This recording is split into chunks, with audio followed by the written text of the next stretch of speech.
so we'll move to recess.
is in here?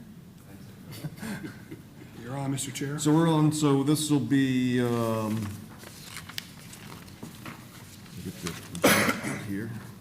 Welcome to the Building and Flood Board of Adjustments and Appeals. We have a couple of things today. One would be, the first is approval of the minutes of the previous meeting on March 4th. Do we hear a motion to approve the minutes? Motion to approve the minutes from March 4th, 2025.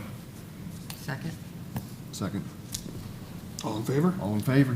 Aye. Aye. So those are approved.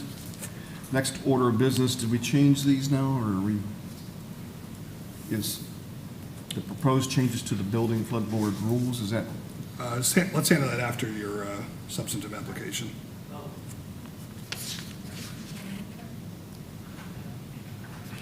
You don't want to do that first? Yeah, Matt wanted to do that first. Hi, good afternoon, Lauren Matzke, Planning and Development. We're respectfully requesting that this be handled first, so that way our attorney can appropriately assist us through the course of the hearing. This clarifies the rules to formally assign the city attorney's office to support city staff during the proceedings. Thank you. Okay.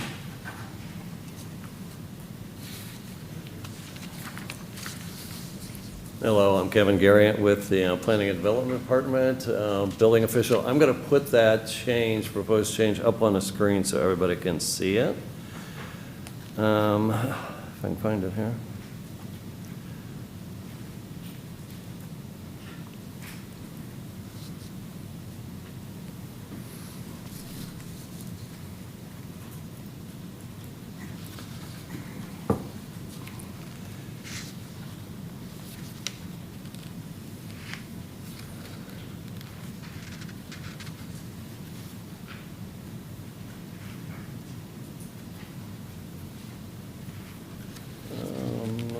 Okay, so what it is a change in the, section 4.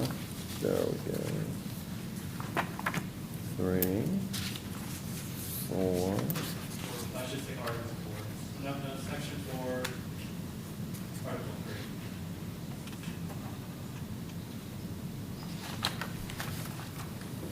3. I had it up here a little bit ago, Yeah, and you it gotta go back was, the other way. It's higher in the page. it was highlighted in blue. There's 4. Yeah, if I- That's it, you had it Yep. right there. It's just not highlighted. At the top. This is the way it reads right now. And the change would be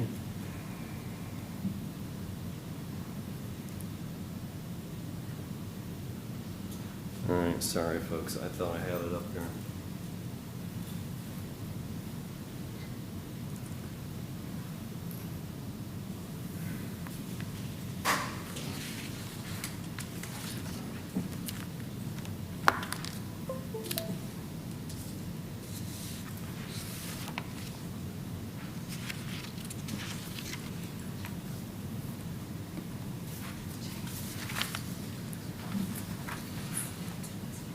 Okay, here we are.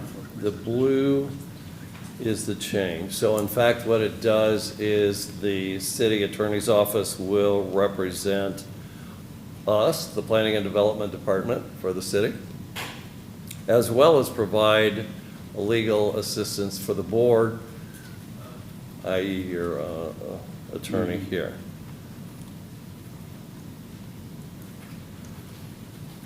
Do we need to have any discussion? Anything else from that? You want to say something, Matt? Clarify that the outside representation provided to the board, and then like my office is directly. Okay, so outside representation is for the board, and the city attorney's office would represent our department. Whereas now, it kind of leaves the city and the planning and development department out. Say it again? Just out of curiosity, do you mind if I ask a question?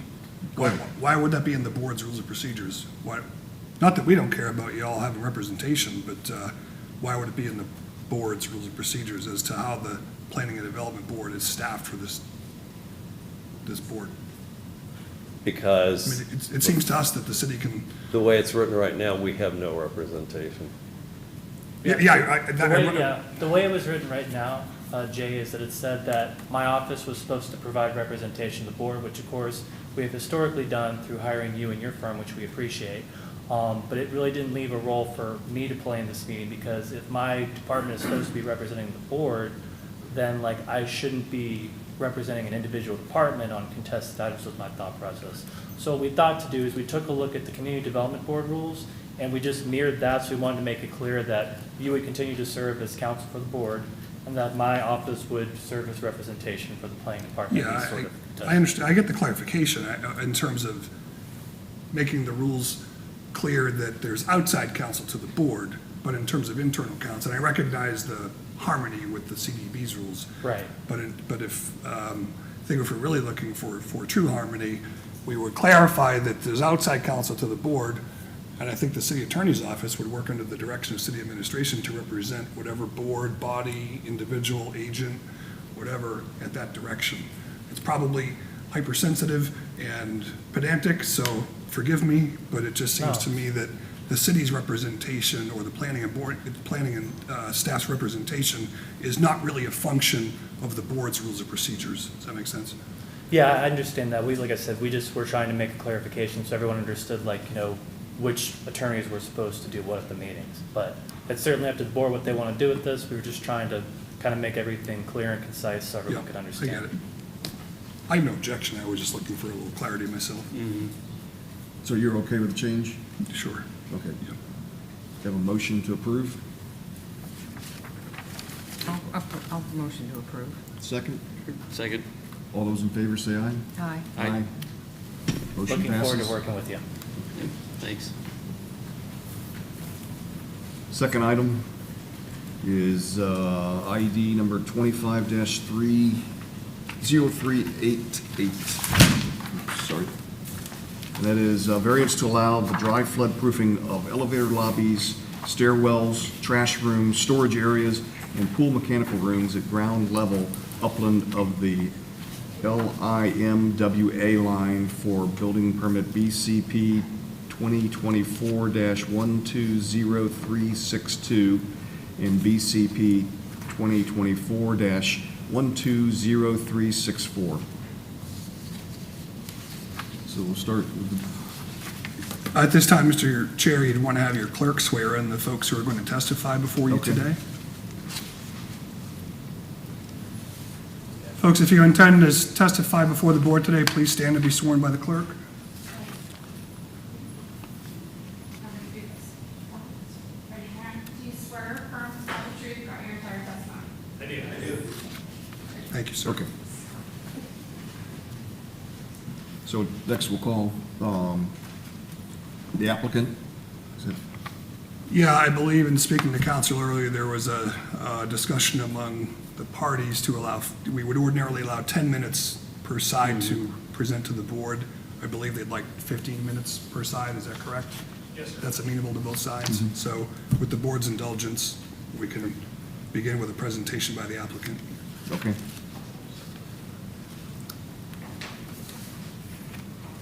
So we'll start at 15 minutes.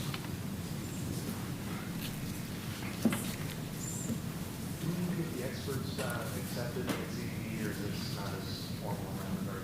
That's really not really. Okay, fine. Mr. Chair, before I start my time, I'd like to approach and hand out some hard copies, if that's okay with the board. Brian, you want to identify?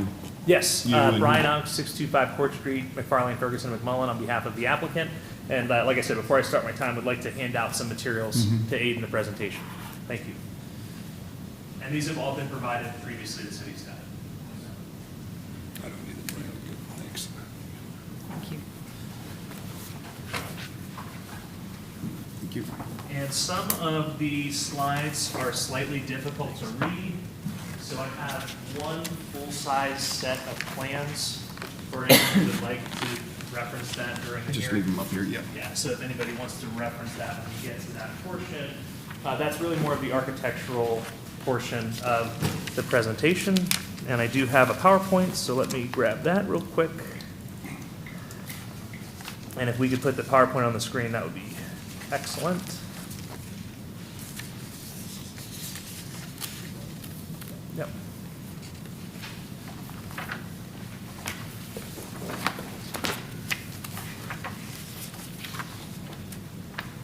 Is this the same PowerPoint that was in our packet? This is the applicant's PowerPoint. It was provided on Friday, so if you got it Friday or later, it is the exact same. If you did not get it, then this will be the first time you're seeing it. It's not the staff's PowerPoint. Okay. The staff has their own PowerPoint. So once again, Mr. Chair, Brian Unk, 625 Court Street, McFarlane Ferguson, on behalf of the applicant. This is a very unusual variance request, and I appreciate your indulgence and your attention to this matter, because in every variance I've ever prosecuted in 17 years of practicing law, my client is always asking for an exception or for something less than the code requirement. They want the setback closer to the property line. They want the height higher than the code allows. They want a fence that's higher than the code allows. This is the first and only variance where the applicant is actually asking to be allowed to do in excess of what the code requires. In other words, they're looking to take on extra expense, extra burden to make this portion of the ground level of the parking garage safer from a life safety perspective, less susceptible to damage from flooding, and less likely to cause hazardous debris to leave the site from the trash room and impact other properties. And to be very clear, when we get into this, we are outside of the coastal A zone in this area that we're trying to dry flood-proof. I have two expert witnesses that will be testifying. Mark Damon. Mark has a master's in coastal engineering, and he also has a bachelor's in ocean engineering. He is a professional engineer, an American Society of Civil Engineers member. And we have Adrian Mora, AIA in architecture. He has a master's of architecture from Clemson University and a bachelor of architecture from the University of Virginia, and they will be aiding me in the presentation. This is the site. It's on South Beach, just adjacent to the Sand Key Bridge. It has been approved and, as you know, is in the building permit process for 2 luxury condominium towers that were approved by the Community Development Board about a year ago. This is a very, very, very exciting project. You can see the renderings here. This project is going to really set the standard of new luxury development in Clearwater, and it fits perfectly in with the Opal Sands and the Sister Hotel that are near the property. It's a very, very exciting property, and I think the city in general is very excited about it. And it is a mixed-use condominium because there is a restaurant portion. So what are we asking for? We're asking to be able to apply dry flood-proofing building materials, and we'll get into that in a minute, on a portion of the exterior walls of the elevator shafts, the stairwells, and the trash room, the dumpster enclosure in the ground floor of the parking garage. All of this is well upland of the LIMWA line, which is called the Limited Moderate Wave Action Line. And our wave analysis concludes that even in a 100-year storm, the waves in this area that we're trying to dry flood-proof would be less than 1 foot high, which means it's not in the coastal A zone. The city, because portions of our building, some parking spaces and the exterior foundation are seaward of the LIMWA line, the city is treating the entire ground level of the parking garage as if it's in the coastal A zone, when it's really not. So we're fighting over kind of a technicality, and I want the board to be very clear in understanding that this area is not in the coastal A zone because it is not subject to waves that are 1.5 feet to 3 feet high in a 100-year storm. So we are allowed to do this under the Florida Building Code. Even if we were in the coastal A zone, the Florida Building Code says dry floodproofing shall be permitted in coastal A zones provided wave loads and potential for erosion and local scour are accounted for in the design, which we've done. So we are allowed to do this even if we were in the coastal A zone under the Florida Building Code. But when the city of Clearwater adopted that section of the Florida Building Code, the city omitted that portion. That portion that says dry floodproofing shall be permitted in coastal A zones, provided wave loads and the potential for erosion and local scour are accounted for in the design, is not included in the city code, which is why we need to seek this variance, because even if you consider this portion of the building in the coastal A zone, which it is not, and we objectively can demonstrate that to you through the wave analysis, we would still be allowed to do this under the Florida Building Code. It's just not part of the city code. And the city attorney and the planning staff agreed that the variance would be, while they're not supporting the variance would be the appropriate method to do that, so you could legally approve the variance. And again, our position is, why are we doing this? It's because we want our people to be safe. We don't want their property damaged. We don't want our trash dumpster floating down the street and hitting a neighbor's roof or hitting a neighbor's car. We want the elevators to operate. We don't want people to be stuck in the stairwell flooded. Because what the city wants is they want those exteriors to be breakaway. So they want those exteriors to break and collapse in a wave. And we don't want that. We don't want them to be flooded. We want them to be operational. We want them to be safe. And we want them to reduce the likelihood of casualty and damage and claims from a flood. So in our position, what we're requesting is very common sense and straightforward and really should not be controversial. It should not give you any concerns. What is the LIMWA line? I have learned quite a bit about it lately.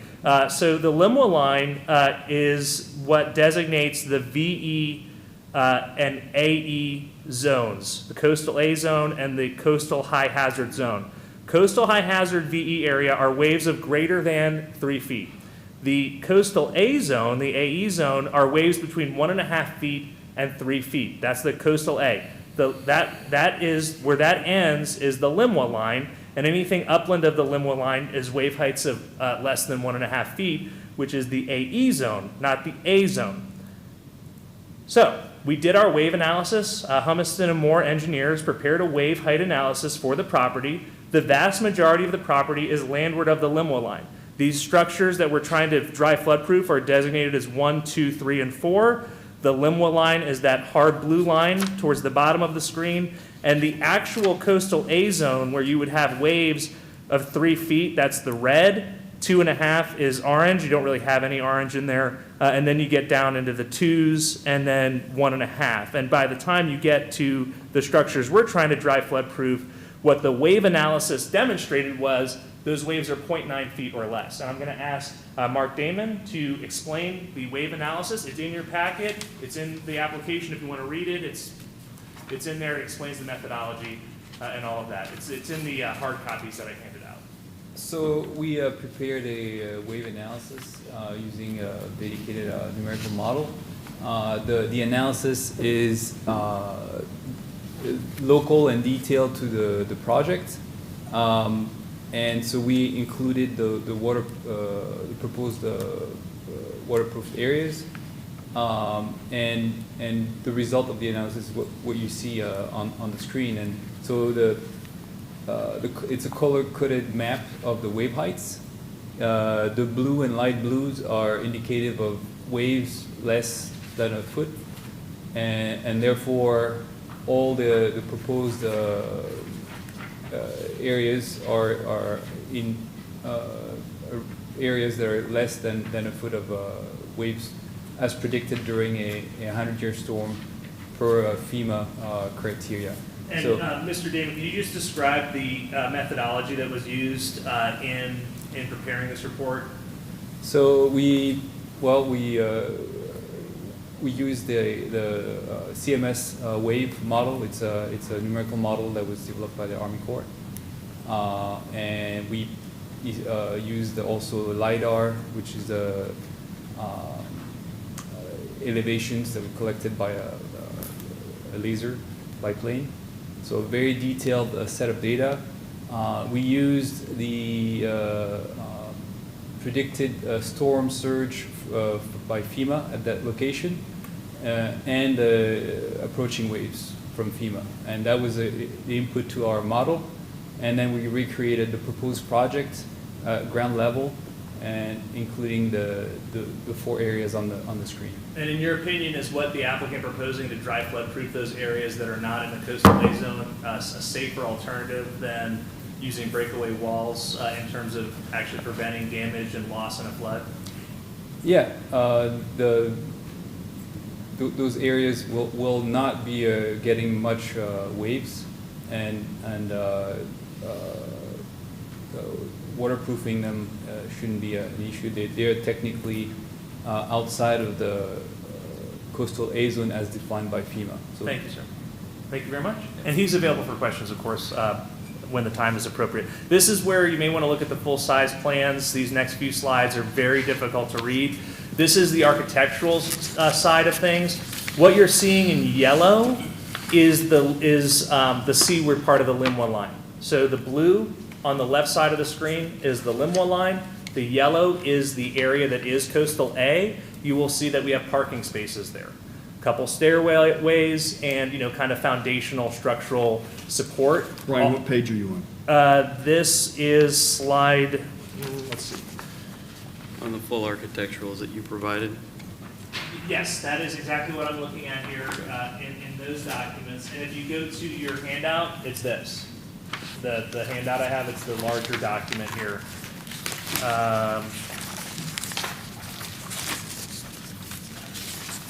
And this is sheet AA 101, sheet AA 101, and page 7 on the PowerPoint. Yeah, page 7 on the PowerPoint. So this denotes the areas in pink or red or orange, whatever you want to call that. That's the stairwells, the elevator shaft, and the dumpster enclosure that we want to dry flood proof. Everything in yellow is not dry flood proof. That's breakaway. Staff has no concern with what we propose there.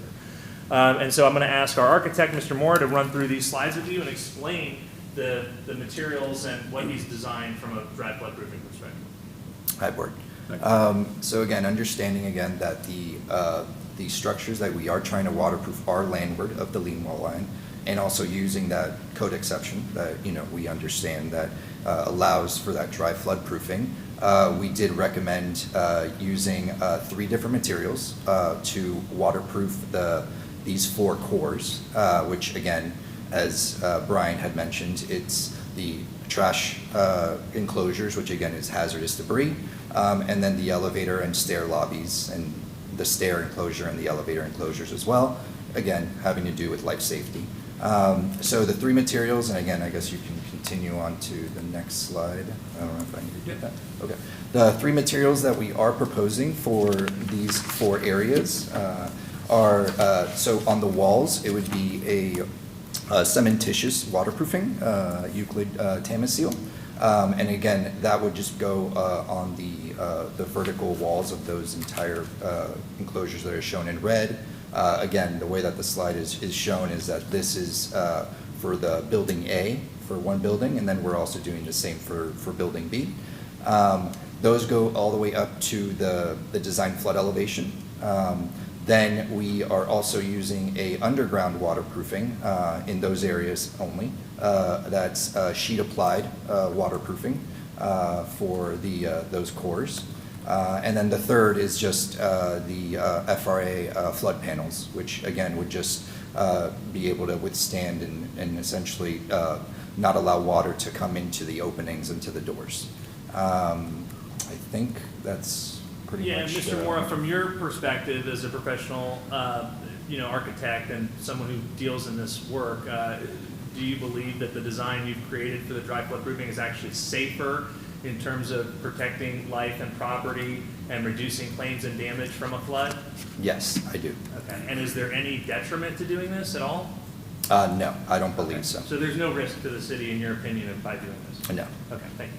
Can I ask a question? no, What's sure. the substrate of, if it's a fluid applied waterproofing, is that correct? The Tamasil, the walls themselves it's just a cementitious, so it is a fluid applied. And then again, sheet. So it's going over what? Concrete? Rock? Yeah, concrete Drywall? block and concrete, yeah. And what's It's the just sheet? concrete. What's the sheet that you're applying? Sheet applied waterproofing, underground waterproofing. It's typical of like to wrap whether there's a hydrostatic slab or whether it's for the actual pile caps themselves. And again, that just doesn't allow water to essentially protrude from below into those spaces. And then the panels. So are there any accessories that have to be installed in this system when Those there's would be the- notification of a storm? Yeah, those would be the flood panels themselves, which again would be stored on site. And then depending on, and I believe, in collaboration with a waterproofing and envelope consultant, we would have, again, those guidelines of how that would actually be installed. Who installs that? I guess that would be the building maintenance. That would probably be, management company. Where's the management company during the storm? Yeah, obviously they would need to be, educated on how to do that, so. Is there, so how long upon notification of the storm is the period that you would need to install these? I believe it's within, 36 to 24 hours before, or whether, again, obviously depending on where the storm location is, what the wind conditions are, obviously you want to get those into there before any sort of high winds begin, and, when you have certain hurricane watches and. Are the and those stuff. fenestrations still operable? Like the doors and Doors? openings? If there are any windows, are there any windows in this, or? No. No windows? So this is, again, a non-habitable space. It's only the elevator lobbies and stairs, like the. There's no egress- windows in the elevator lobby? No. So you Not can't- not in the parking garage, no. So you can't get out of the stairs or out of So the the elevator? egress is actually on the upper level, which again is above the design flood elevation, which would be on the level 2. And that's how you would egress out. Did the elevators, in the event of a storm, is there some setting that you put down so the elevator doesn't go all the way down to the parking garage?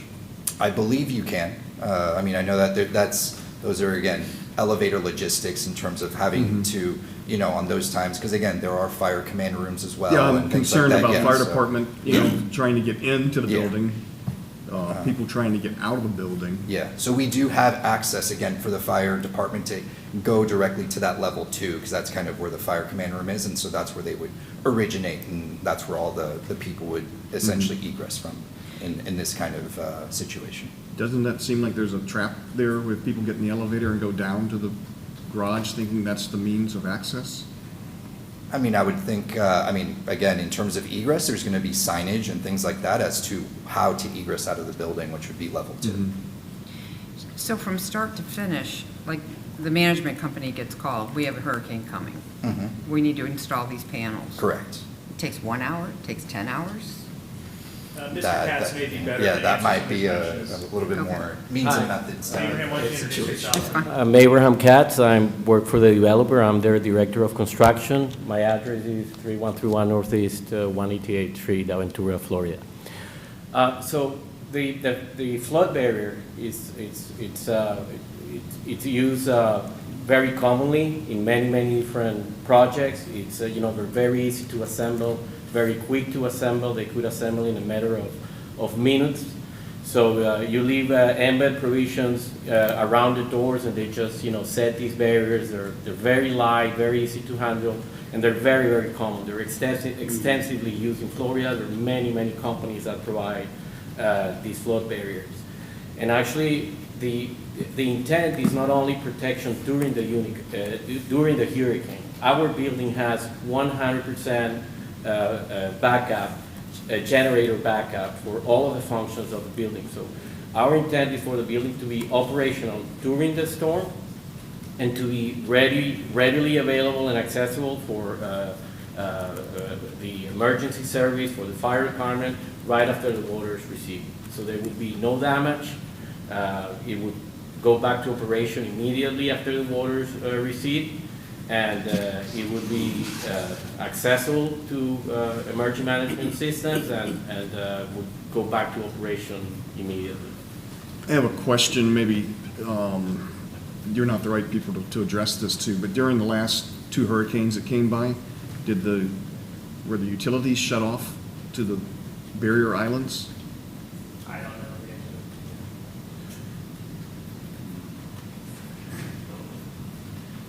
answer. And our generators, by the way, they will be gas powered.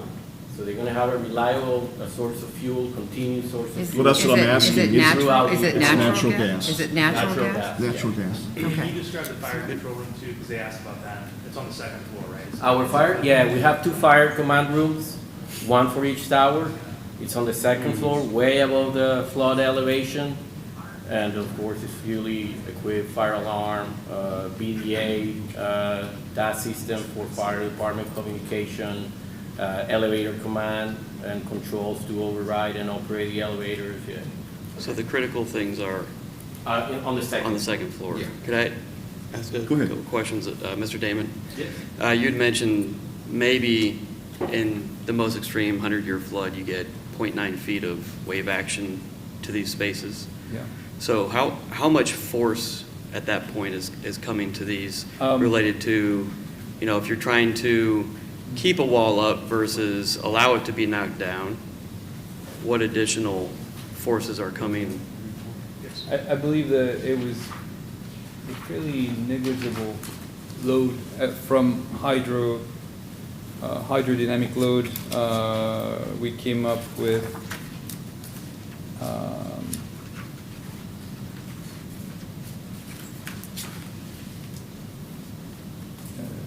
about 75 pounds per linear foot of wall.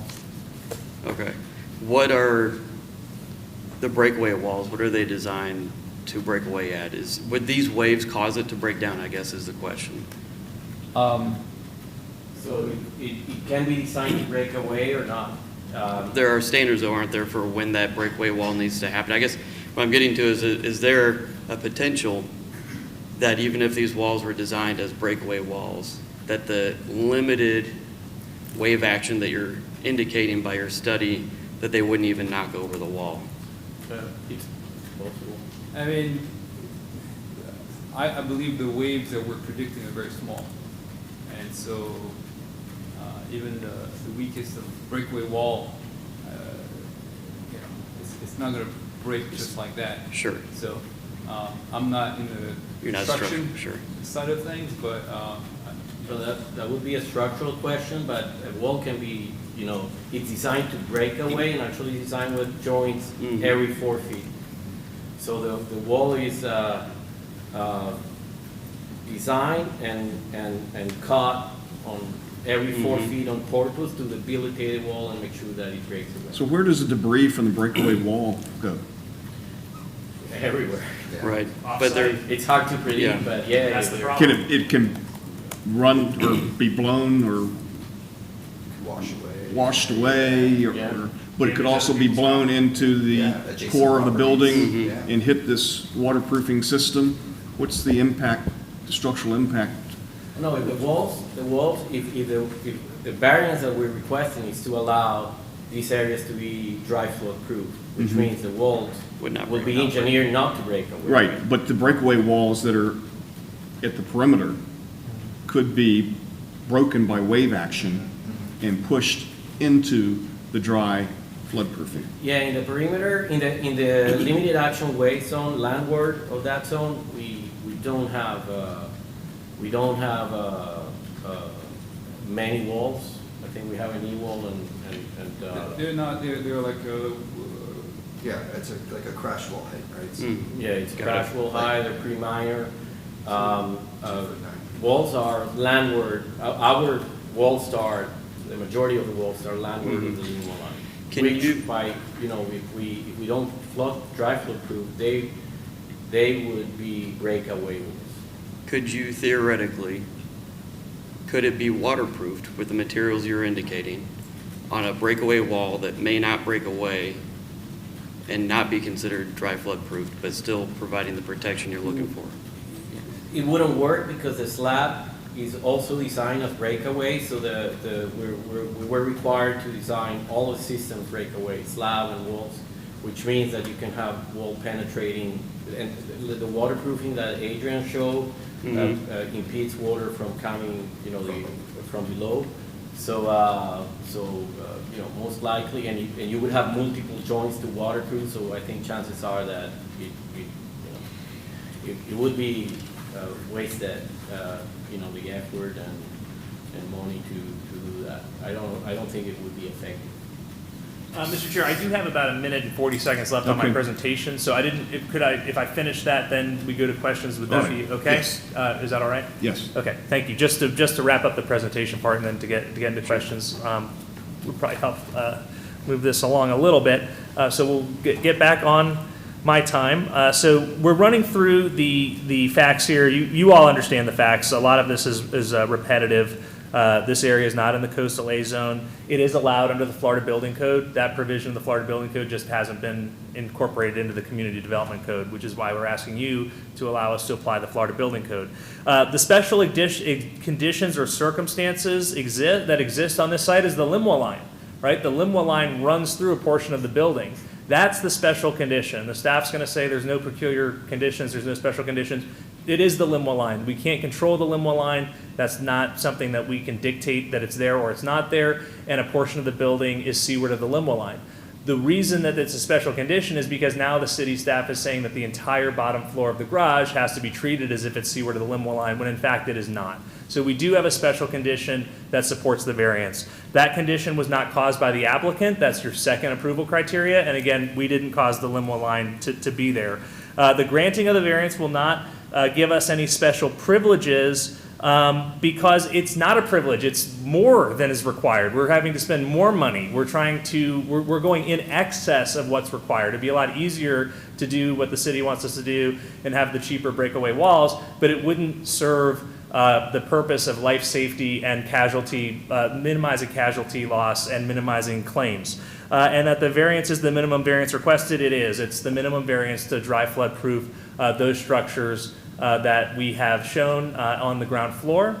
And the granting the variance, in our opinion, is a benefit to the city, it's a benefit to the community, it's a benefit to the adjacent property owners. And again, we're happy to answer your questions. Thank you. Thank you. You want to do questions now, or you want to do questions after we hear from the city? That's at your election, Mr. Chair. I just have one. So if this is a minimal, when you're saying it's like 0.9 feet, if it's minimal, why go through all of this and not just build it the way?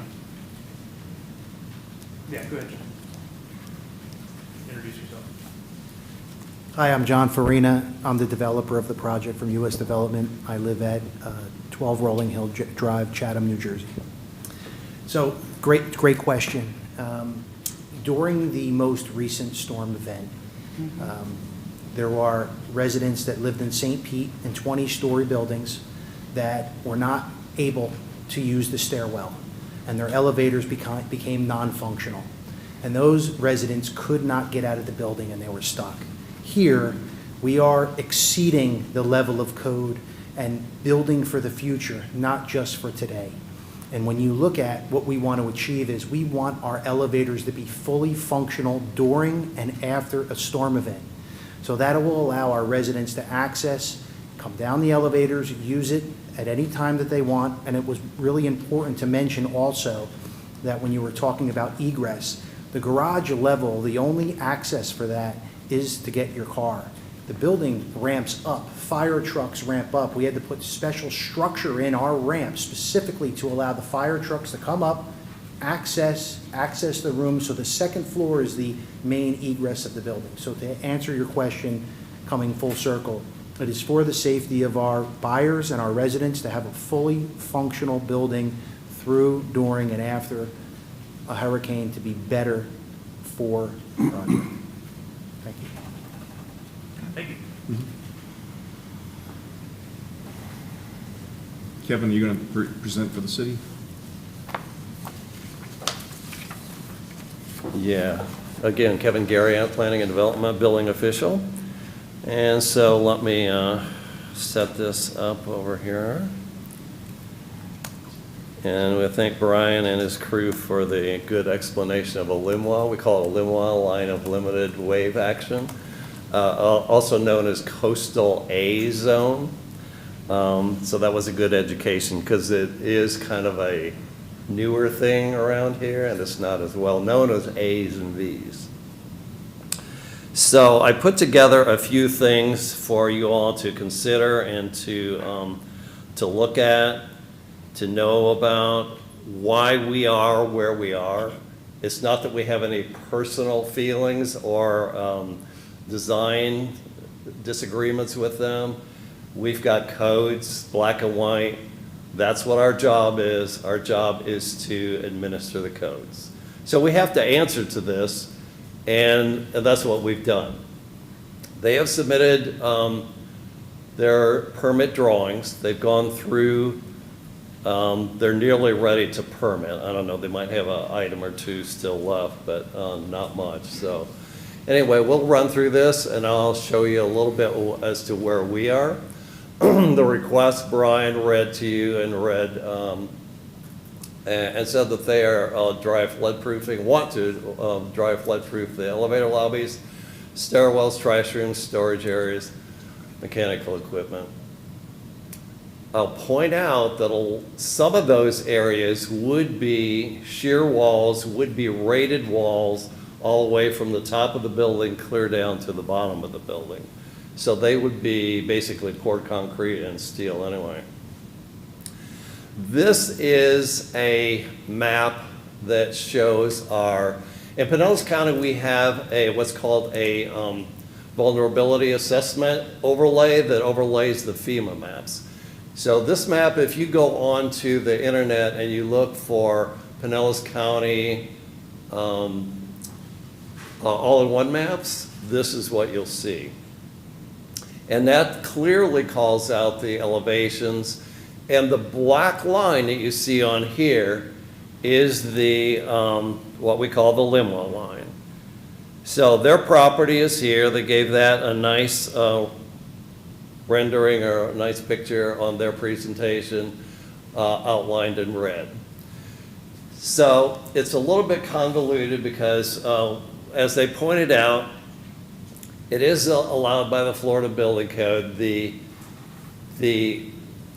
non-flood proofing comes from ASCE. ASCE is part of the Florida Building Code. So ASCE requires it. It's in the Florida Building Code because of that. And then the Florida amendments to the building code take it out, and the city flood ordinance puts it that you can't do flood proofing. So it's in, it's out, it's in, it's out. And that's kind of the hard thing to understand. This is the section from the building code, and this talks about if you are located in more than one flood zone, which when your line crosses across your building, you are in the most restrictive flood hazard area shall apply. That's the last line. That's out of the Florida Building Code. So that's something that we have to deal with one way or the other. We can't just say, doesn't apply. Again, the architecture plan that Brian had up earlier, as you see, it crosses. The blue line here is the, let me go down here, I can see that better. This is your limb wall line.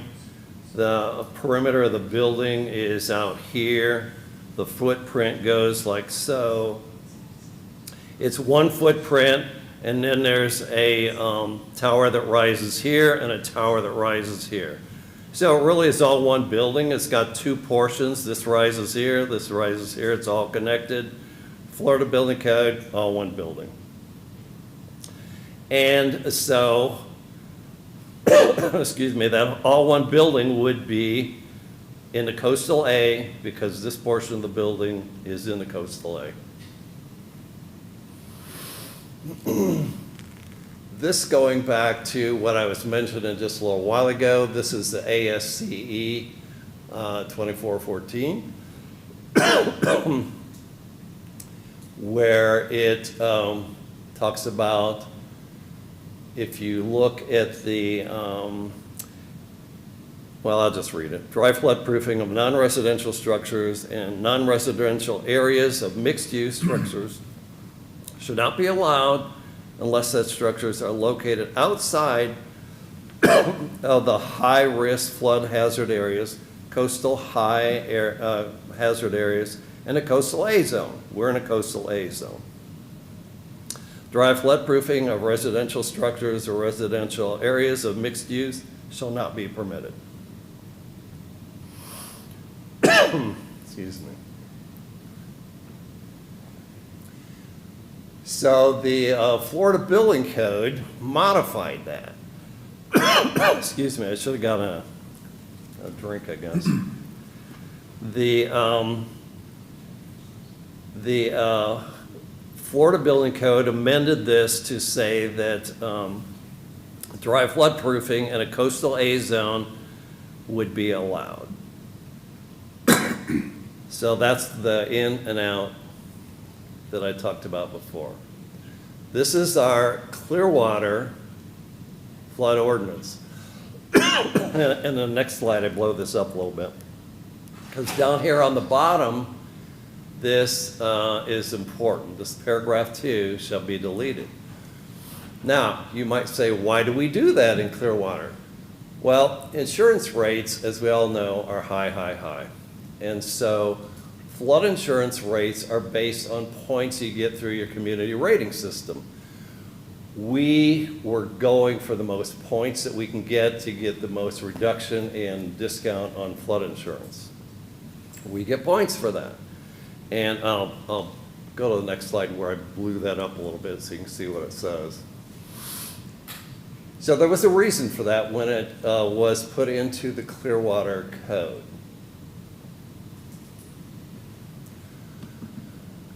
So the background is, I'll try and keep my voice here. It's the permit is for, and that's the permit number that they've already applied for, is the, oh, thanks, Dean. That will help. The permit application is for 2 towers over 1 parking garage.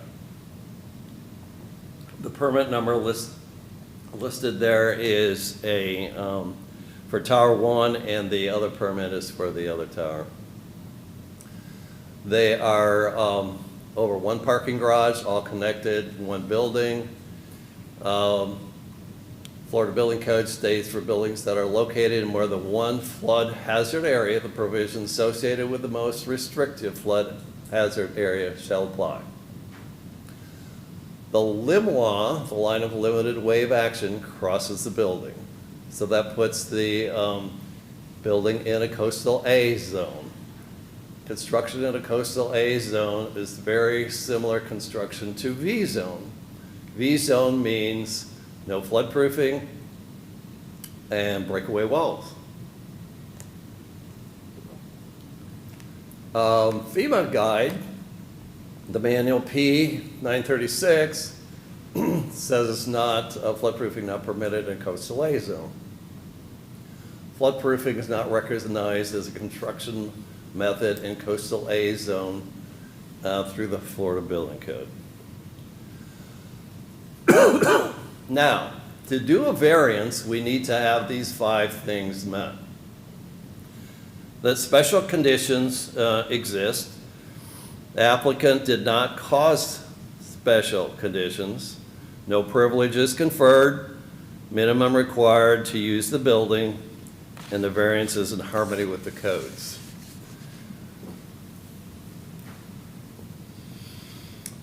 So the findings of fact that we'll go over is Florida construction maps are Pinellas County vulnerability assessment maps over the FEMA maps.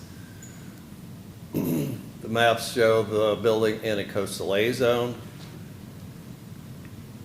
Code requirements, ASCE is part of the Florida Building Code. Section 612 in the ASCE does not allow floodproofing. Florida Building Code amends to allow dry floodproofing, and a city flood ordinance takes out the floodproofing approval. Deletion of ASC paragraph 2, which I had up there before, is takes away the dry floodproofing. So going back to the criteria that I mentioned here for the variance, answering those one by one, there is no special condition that exists. The site was, I mean, they have a showroom out there now, but it was an open lot, dirt. Circumstance results from design choice. They chose to place the building where they placed it. They could have done any kind of design that they wanted. You're working with air and dirt and water out on the beach. Variance will confer privilege. We have hundreds of properties in the Linois zone. Any of them that have done any work have conformed to whatever is required. Nobody's really made any complaint about it, really. The building can be used without a variance. Like I said, some of those walls are going to be structural anyway. They're going to be shear walls. They're going to be poured concrete. The building doesn't have to be flood-proof to be used. They told us exiting is up on the second level. Variance would be out of harmony. It's out of harmony with our code. It doesn't match what is in the black and white in our codes. So, conclusions of the law: the subject building is located in a coastal A zone. Coastal A zone requirements are mostly the same as the V zone, including pilings, including breakaway walls, including no floodproofing. And variance criteria are not met. Those 5 items are not met.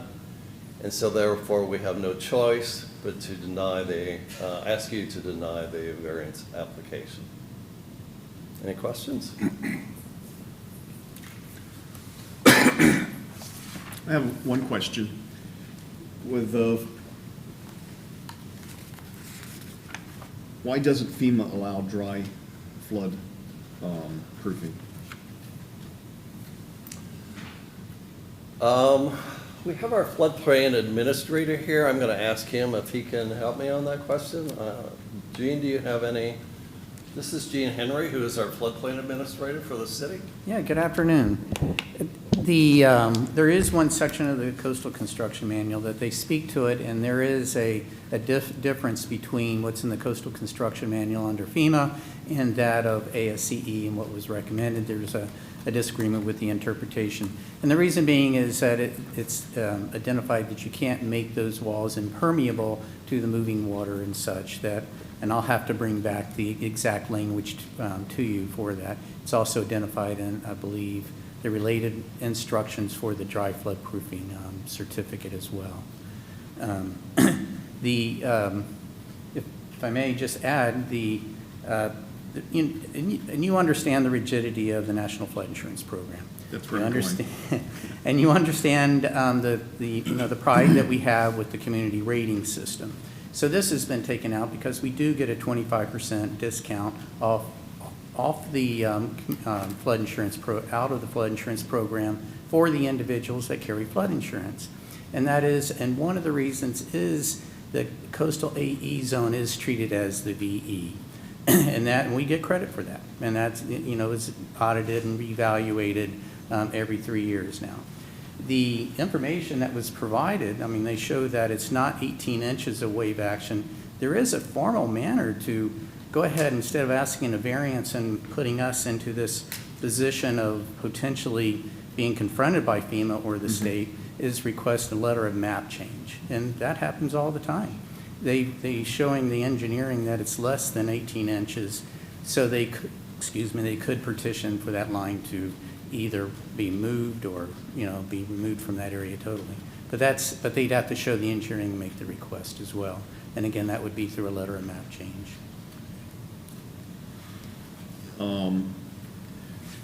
In looking at that same question, why doesn't FEMA allow dry flood proofing? They're in the FEMA regs. They state structural failure, risk from immense pressure, water seepage and breaches with prolonged exposure.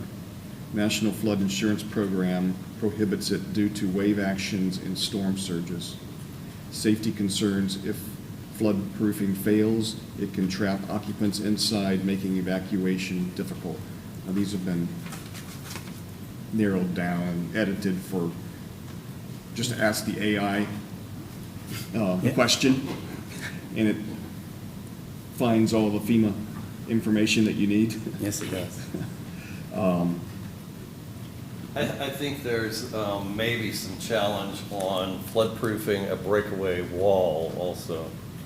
I'm not sure how that happens. So I'm more concerned with the possibility of our insurance losing the discount that we have. Is that a real possibility?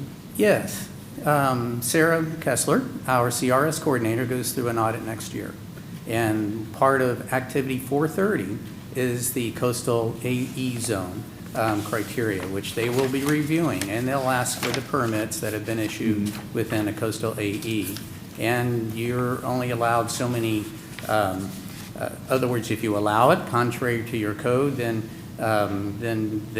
that actually reduces, I forget how many times you're allowed, but that takes away, and then you can lose actually credit for that particular element under that activity, under the CRS program. And am I correct in stating that there is a FEMA application that you can get them to approve dry flood proofing? You can, there is a dry flood proofing certificate, yes, or certification. Well, that would be through the change of floodplain. Yeah, so in order to do it here, they'd have to move that limit of moderate wave action line, so it'd be in just the AE zone versus the coastal AE. And then they could properly flood proof it per our codes. Otherwise, you would have to grant the variance, then we'd have to report that to the state and FEMA as well, and that would show up in the CRS audit as also. So it sounds like there's alternate paths forward then? Yes, there are.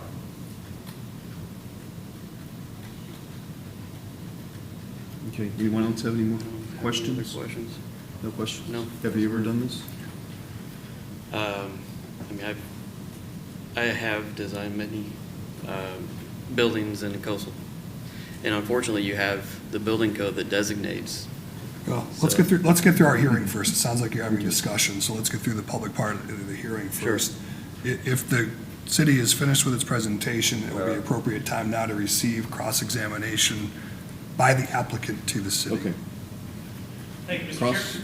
yeah. If both of you gentlemen want to just hang tight right here, that would be ideal. I don't have a whole lot, just a few questions. And then whoever's the most appropriate to answer, you can pick whoever's the most appropriate to answer. So my first question, and again, either of you, whichever one of you feels most comfortable answering. The Humiston and Moore engineers report, the city doesn't have any disagreement with the methodology or the conclusions in that report. Is that correct? No, we have no reason to have any concern over that.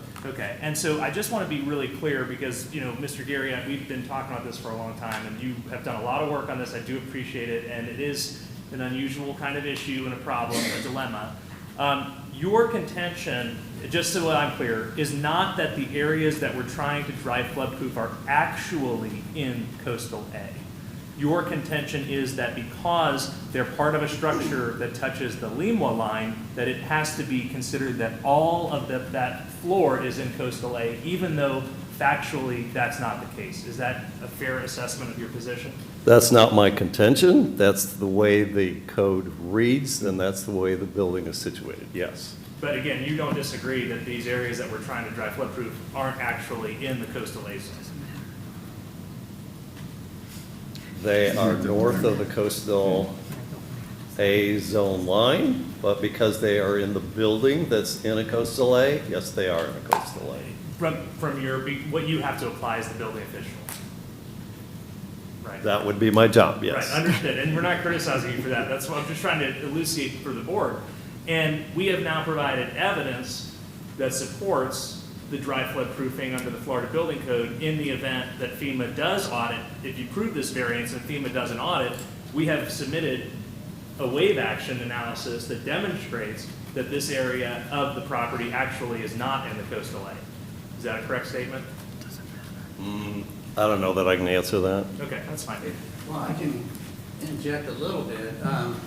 There is a way to move the line. Well, let me get to that. So a letter of map revision, you're talking about moving the Limwa line. The applicant is not suggesting the Limwa line is wrong. The applicant doesn't have evidence to move the Limwa line. The evidence that was submitted supports the Limwa line being where it is. All right, we're making an argument now. Now it's time for Right, but, cross-examination okay, if you have it. Does the applicants, have you read this report, sir? Not in detail. Okay. If I can show you this, this is the image that's in the report. Yes, I've seen this. Do you see where the applicant isn't taking issue with the location of the Limwa line? You have it drawn as it is on the firm. Right, exactly. And so I guess my point to you is moving a letter of map revision to move the Limwa line wouldn't actually get us anywhere because the evidence supports where the Limwa line is, and that wouldn't allow the city staff to interpret the structure as not being within the Limwa line. The reason I said that is your engineer said it dropped down to point, what was it, 9/10 of a foot? So the limb wall is based on 18 inches. So if that's, but if you're saying you can't get a letter of map change, then the building's in the coastal AE. Right, understood. Okay, that's what I was just trying to get across to the board. So let me ask one other series of questions. Kevin, I think this would be best for you. So just to go back through it, the Florida Building Code under 116.12.4.1 and .2 does allow for the dry floodproofing even if we were in the coastal A, but the city did not adopt that provision of the Florida Building Code in its own code. Is that correct? Yeah, like I said, it was in, it was out, it was in, and now the city took it out. Okay. So you've got the ASCE, you've got the Florida Building Code, the Florida amendments to the Florida Building Code, and then the city amendments to the Florida Building Code. Right, understood. And so if the city of Clearwater strictly followed the Florida Building Code, it would be allowed, dry floodproofing would be allowed in coastal A, is that correct? If they adopted the Florida Building Code as written? If we didn't have our flood ordinance, yes. And is it the city's position that the Florida Building Code is in violation of FEMA? That's not our position on that at all. Okay. That's all I have. Thank you, guys. Appreciate it. Thank you for indulging me. Does the city wish to cross-examine the applicant in any way?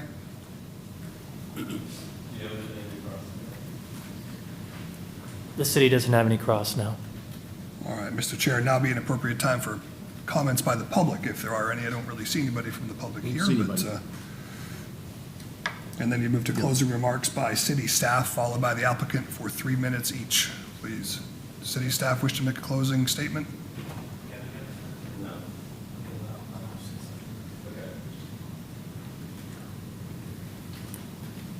Hello, board members. You haven't heard from me yet today, but Matt Minich, I'm one of the city attorneys for the city of Clearwater. I just wanted to get down to the heart of what we're taking a look at here for a second, which of course is a variance request, which we know it's a pretty big, substantial thing to go ahead and ask for a variance from our building codes or the Florida Building Code or the city's codes. And that's why we have very particular criteria that we've laid out that you have to meet.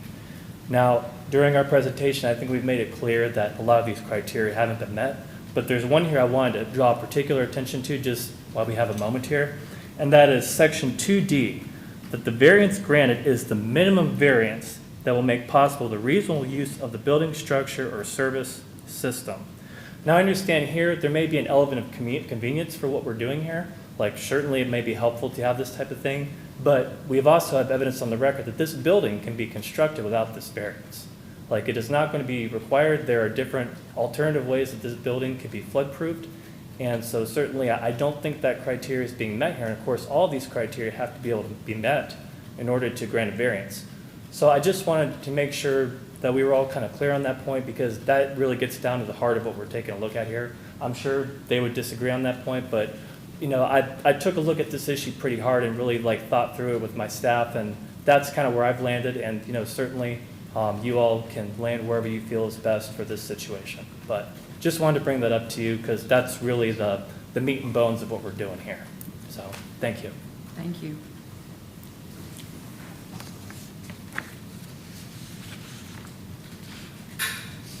I'm going to pull my PowerPoint back up one more time, if that's okay. And for the final time, Mr. Chair, Brian Ungst on behalf of the applicant. And again, we greatly appreciate your attention today and understand that this is somewhat of an unusual request. I want to make it super clear. The Florida Building Code allows this even in the coastal A zone. So you've got some undisputed evidence Number one, the Florida Building Code allows us. It's right there. It's right in front of you. The Florida Building Code doesn't violate FEMA. The Florida Building Code does not violate FEMA. I think this suggestion that you're going to lose your flood insurance credits is, in my opinion, not supported by any evidence. And it happens in other communities in South Florida. This developer has done it in other projects, and he can explain that here in a minute. But the Florida Building Code, by definition, would not violate FEMA. So the fact that it's allowed in the Florida Building Code should really ease your concerns about allowing it here. And the other issue is, it's undisputed that this area is not actually in coastal A. I get that Mr. Garriott's hands are tied by his code that says he's got to view it as coastal A even though it's not. But he's not disputing the fact that our analysis supports the variance and supports that it's not in coastal A. So even if you do get audited by FEMA, you have analysis from a coastal engineer and an architect that supports the fact that this isn't actually in coastal A, so those coastal A standards should not apply. I do want to get very quickly to the variance criteria because that is why we're here. Again, I think the evidence respectfully can allow you to lead you to a different conclusion than the city staff came to, and that is there is a special circumstance. There's a limo line that runs through the property. We could not design this project to fit anywhere other than touching into the limo line. There's no suggestion that we just willy-nilly decided to put, and we only put parking spaces and very limited elements in that area. We put as little there as we possibly could to allow for the use of the rest of the property. Not allowing us to use the rest of the property consistent with not coastal A is a hardship. I mean, that is a hardship. That supports a variance. This isn't caused by the applicant, as we discussed. The building was designed with the CDB and the city staff and all of those things, and is structurally sound. And the granting doesn't confer a special privilege. In fact, it's a burden that we're taking on to make our property more safe, more operational during a storm. It's the minimum variance requested or required to allow us to use those portions of the property during a storm. And Mr. Farina is going to finish us out. And this is the last criteria where it's in harmony because it's a benefit. It actually accomplishes what FEMA is trying to accomplish, which lowers claims, lowers casualties, and lowers loss. Thank you. We can build the building without this variance. But what we're seeking is to build better than what the Clearwater Code has indicated. The Florida Building Code allows this. We're trying to build for the future, not for the present. And times there are municipalities that have antiquated codes, and this needs to have a common sense, practical approach to building. If someone wants to spend money and build better for the safety of buyers and to show what should be done for the future, that's what we're trying to achieve. And as the board, I would urge you to look practically and sensibly that we're trying to do something better than what's allowed. If their hands are tied, that's one thing, but you're making a righteous decision to build something better, and that's what we're trying to do. Thank you. Thank you. Thanks.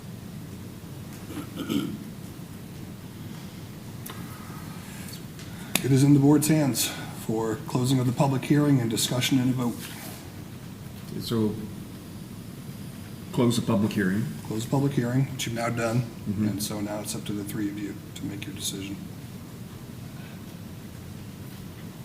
Hear a motion? Do we need a motion here? I think we do. Yes, you should certainly have a motion. It's, wait here.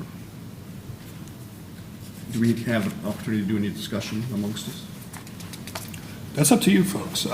If you're going to grant a variance, you have some requirements under 47035 sub 2. You're required to find that the elements that the applicant and the city were discussing, the 5 criteria for the granting of a variance. You also should express your opinion that the enforcement of the code would do manifest injustice and be contrary to the spirit and purpose of the codes or the public interest. So ideally, your motion would reflect those things. If it's going to be in favor and if it's going to be against, whoever's going to make the motion, simply cite your evidence and cite your code section. Cite your code section.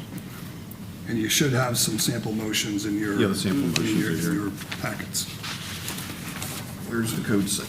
Well, there's multiple codes. That, Yeah, you'd be looking for the motions addressed as standard technical codes. In your black notebook should be some tabs that will say, we've got the motions, but I'm looking for the code sections. you have to state the code section. Is that what we have to do? Jay, you have to state the Yes. code section? You're not required to state the code section, just for, if you look at the motion for standard technical codes, it says, with regard to the request for variance from the standard technical codes in case number. That's what your motion should begin with. And then it defers to the requirements of 47035 sub 2.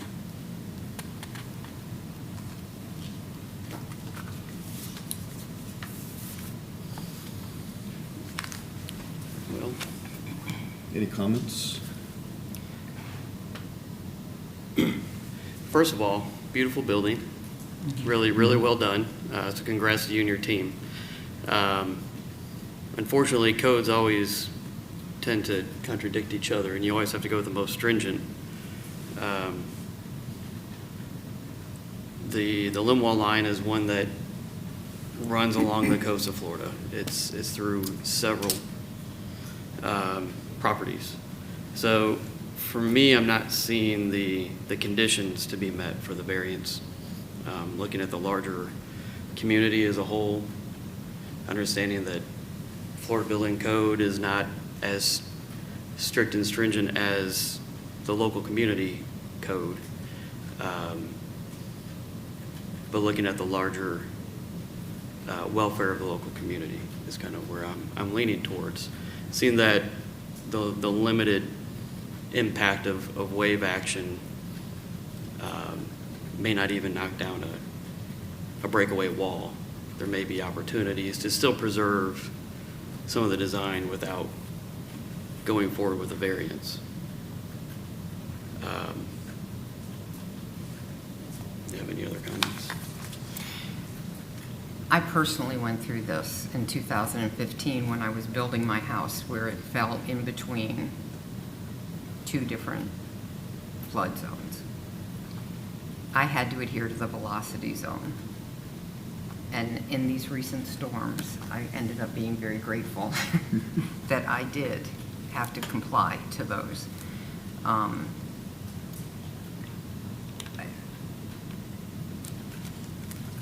I just don't see, I don't see where the minimal amount of storm surge or water, with the way the design of the building is, with what Kevin said about there's structural elements and steel and solid concrete walls that would come into play before they ever reached these areas.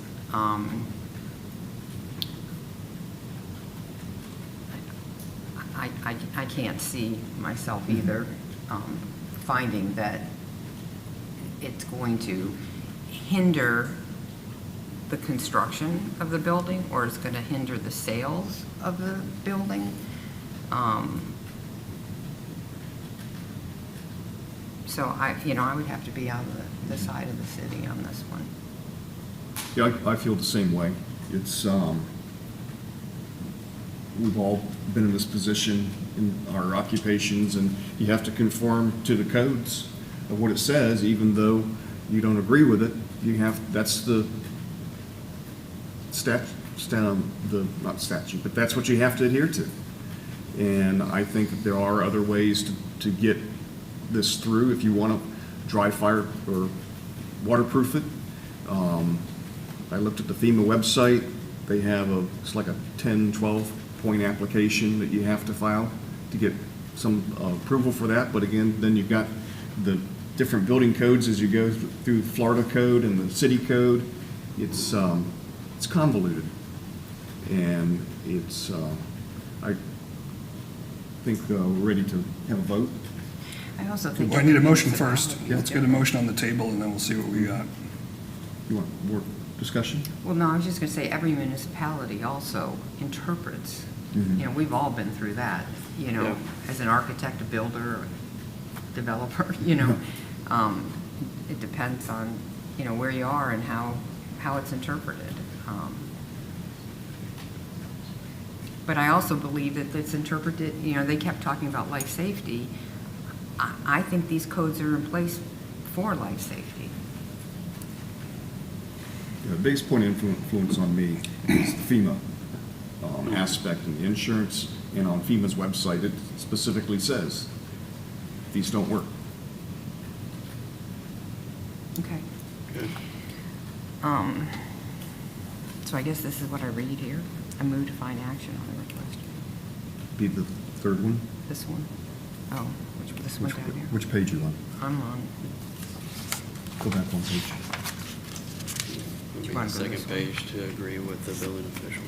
Okay, is that one there? Deny it, yeah. The building official. Nope. Okay, yeah.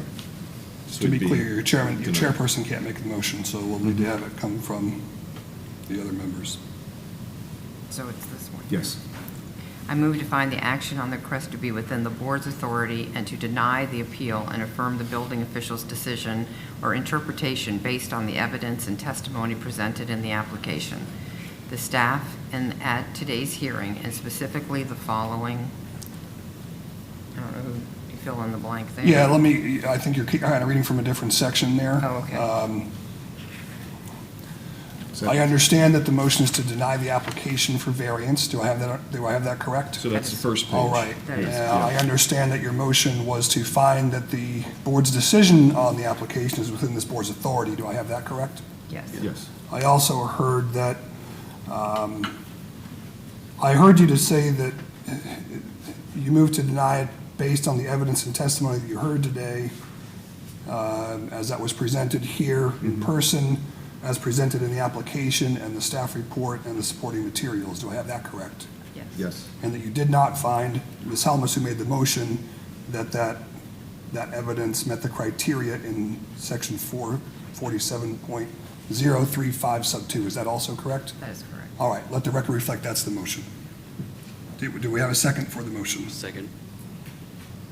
All those in favor? Now, before you vote, bear in mind, you have a motion to deny. Yes. So if your vote is aye or yes, then you are voting to deny. If you vote no, then your motion is to deny, which is to vote the other way. Just want to make that So clear. we're voting to deny. Your motion is to deny. So all those in favor of denial, please say yes. Yes. Yes. Yes. That represents the full board, so there is no need to ask for the noes, and you have made a final decision. Thank you for that.